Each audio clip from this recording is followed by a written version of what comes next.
That position gave me the chance to watch them at work, one the miniature version of the other.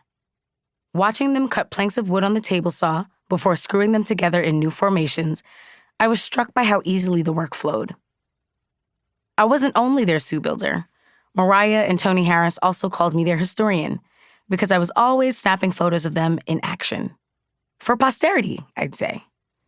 Really, I needed to remember the wonder I had. In my wildest dreams, I never imagined I'd take on projects like this. Building a chicken coop most certainly felt like a job for actual architects. Surely we could buy one that came in large parts and only needed light assembly. But Mariah and Tony had different plans. Plans of raised gardening beds full of vegetables and fruits like arugula, tomatoes, asparagus, rhubarb, peppers, spinach, broccoli, and cauliflower. A peach tree and berry bushes lining the beds, all pushed back deep into our acre plot of land. A wooden chicken coop to keep our hens warm, a walled-in chicken run for them to roam free of hawks flying overhead, and a large barrel to collect fresh rainwater. Their confidence was infectious. Working at their side, I never doubted that we could do hard things. My mother reminded me how far I've come. "I can't believe you got Brea touching chickens," she said to Mariah. "Well, they're cute right now, Mama," I retorted. "Let's see how much I'm around them when they're big and ugly." We all laughed at the truth.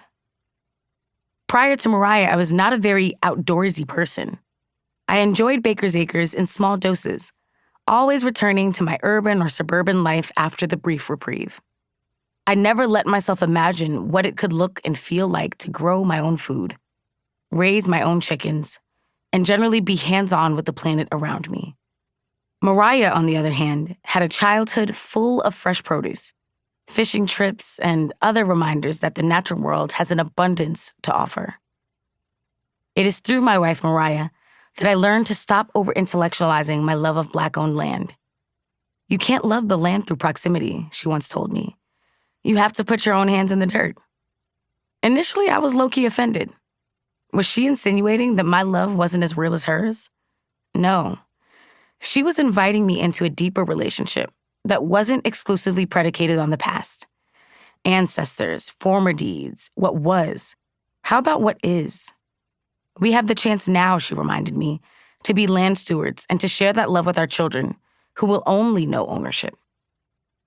It's been somewhat ironic to truly fall in love with land through my wife, considering I had access to land long before she and I ever met.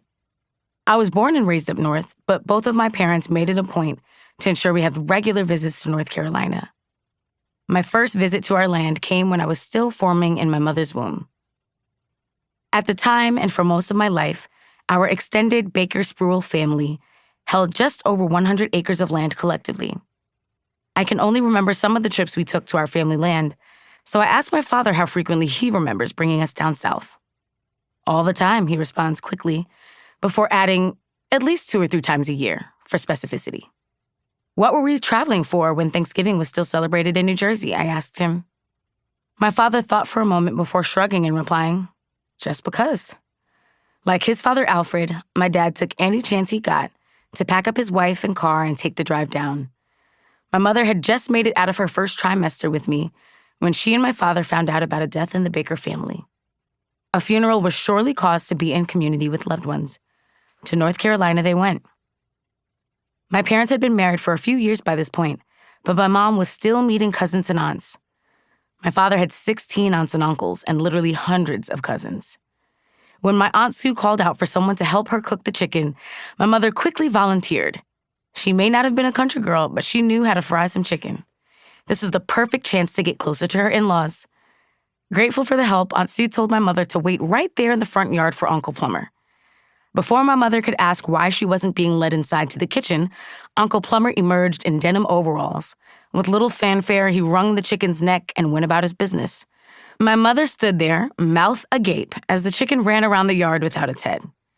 First frantically, then slowly, before coming to a stop that signaled its death. My mother didn't help cook the chicken that night. She didn't even eat it when someone else stepped in for her to skin and clean it. Instead, she had my father drive her to Golden Corral for a meal with a little less intimacy. Most of my visits down south have been for funerals. Distant family for whom...